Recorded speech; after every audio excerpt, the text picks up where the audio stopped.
नमस्कार शुभ सकाळ को स्वागत करुछि मु कादम्बरी। प्रथमे नजर पकाइबा हेडलाइंस उपरे।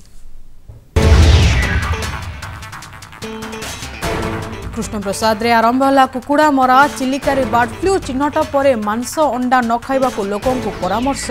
मंत्री सूचना संक्रमण रोकबा को निया जाउछि पदक्षेप। फेब्रुआरी 22 रो मैट्रिक परीक्षा उभय ऑब्जेक्टिव एवं सब्जेक्टिव रे 15 मार्क रो परीक्षा बाध्यतामूलक। गणित परीक्षा पाई मिलिबो अधिक अधघंटा। चापमुक्त परीक्षा उपरे फोकस। 24 घंटा रे साइक्लोनिक स्ट्रॉम रो रूप नेब लघुचाप। ओडिशा रे पड़िबनी सीधा प्रभाव।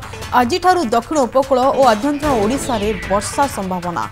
अदिनिया वर्षा मुकाबला ने सरकार प्रस्तुत। आज हॉकी विश्वकप सेमीफाइनल मैच। प्रथम मैच में मुहांमुही हेबे इंग्लैंड बेल्जियम। द्वितीय मैच ऑस्ट्रेलिया नेदरलैंड मध्य टक्कर।